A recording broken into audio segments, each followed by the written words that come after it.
एक कागज का टुकड़ा मेरी जिंदगी नहीं बदल सकता है, ये कहावत तो सुनी होगी। पर रुको तो, रिज्यूमे एक कागज का टुकड़ा है जो फॉर श्योर आपकी जिंदगी बदल सकता है। बेसिकली यही डिसाइड करता है कि आपको जॉब मिलने वाली है या नहीं मिलने वाली है। बट इसे बनाने में ना हम कुछ बहुत ही बेसिक सी गलतियां करते हैं जो आज इस वीडियो में हम समझने वाले हैं। तो चलिए शुरू करते हैं हमारी आज की वीडियो। तो सबसे पहली गलती तो हमारी यही है कि हमें रिज्यूमे की इंपॉर्टेंस ही नहीं पता है। बेसिकली इसी का यूज करके तो आप सामने वाले को इंप्रेस करने की कोशिश कर रहे हो, अपने बारे में बताने की कोशिश कर रहे हो। बट हम करते क्या है, अगर हमें आज अप्लाई करना है तो कल रात को हम बैठ कर रिज्यूमे बनाएंगे और आज अप्लाई करेंगे। आपको लगता है ऐसे रिज्यूमे से सामने वाला इंप्रेस होगा?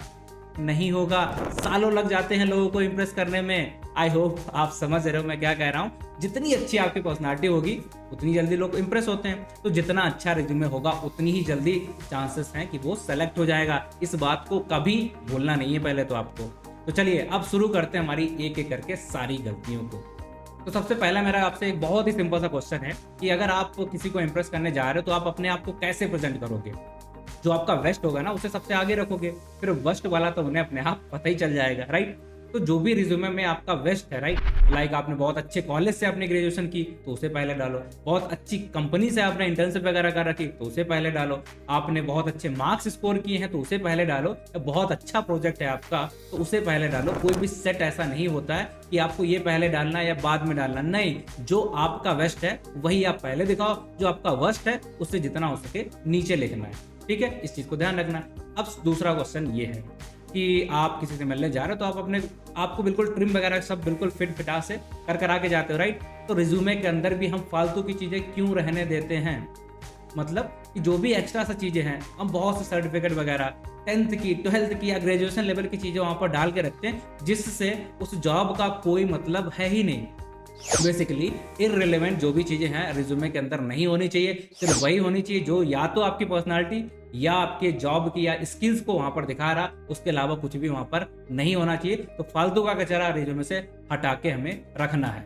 चलिए, तो फिर एक और गलती आ जाती है कि हमने प्रोजेक्ट बनाया वहां पर डाला बट उसका लिंक वगैरह कुछ तो हम डाल ही नहीं रहे। तो सामने वाले को कैसे पता चलेगा कि आपको सच में ऐसा कुछ बनाया है कि नहीं बनाया है?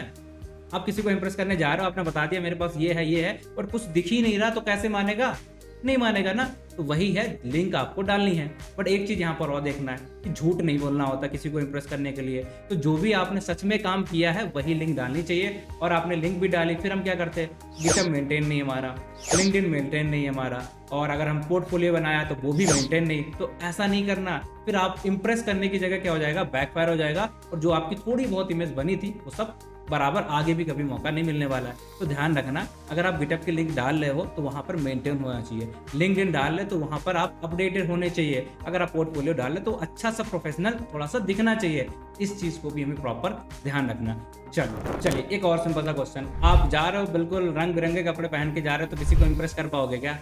नहीं। अगर आपकी पर्सनालिटी अच्छी होगी ना तो फॉर श्योर आप इंप्रेस कर पाओगे। तो यही चीज हमें रिज्यूमे के अंदर भी रखनी है। बेसिकली आपके रिज्यूमे में आपकी स्किल्स हैं, प्रोजेक्ट है, इंटर्नशिप है, वो सारी चीजें एकदम हार्ड होनी चाहिए। बाकी जो आप कलर डालते हो ना रिज्यूमे के अंदर, अपनी पिक्चर डालने की कोशिश करते हो, अपनी बाकी इंफॉर्मेशन डालने की कोशिश करते हो, कुछ भी नहीं चाहिए। सिर्फ पर्सनालिटी चाहिए, आपके स्किल्स चाहिए, रिज्यूमे के अंदर प्रोजेक्ट होना चाहिए, वो दिखना चाहिए ना। अपने आप सब कुछ बढ़िया है। वहां पर ज्यादा कलर वगैरह डालने की, इमेज वगैरह लगाने की कोशिश नहीं करना है। इस चीज को हमें ध्यान रखना है। चलिए एक और सिंपल सा क्वेश्चन कि आपने ये बात भी सुनी होगी कि अगर आप कम वर्ड में अपने आप को ज्यादा एक्सप्रेस कर पा रहे हो, मतलब कम बोलते हो, बहुत ज्यादा चीजें समझा देते हो सामने वाले को, तो आप थोड़ा इंटेलिजेंट माने जाते हो, राइट? तो यही चीज हमें रिज्यूमे के अंदर भी करनी है।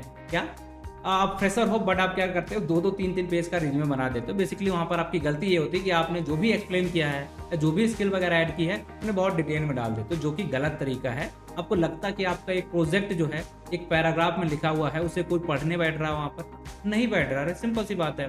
तो उसे आप किस तरीके से लिखोगे? उसे लिखने का तरीका है इस तरीके से, कम वर्ड में सामने वाले को इंप्रेस किया जाता है। सेम तरीका यहाँ अपनाना। क्या करना है, लेट्स सपोज आपको प्रोजेक्ट एक्सप्लेन करना है तो आप क्या करेंगे, वहां पर एक्शन वर्ड का यूज करेंगे ताकि सामने वाला का वहां पर इंपैक्ट जाए। लाइक आपने प्रोजेक्ट बनाया तो आप लिखेंगे बिल्ड। आपने कुछ क्रिएट किया है तो डालोगे क्रिएट। आपने कुछ एड ऑन किया है एग्जिस्टिंग प्रोडक्ट में तो आप डालोगे ऐड। तो ऐसे वर्ड से समझ में आता कि आपने यहाँ पर कुछ किया है। फिर उसके बाद उससे इम्पैक्ट क्या आया, लाइक उससे कुछ एक्यूरेसी बढ़ गई क्या, या उससे कुछ बिजनेस में प्रॉफिट हो गया क्या, जो भी इंपैक्ट आया है उसे आपको मेंशन करना है सेकंड लाइन में।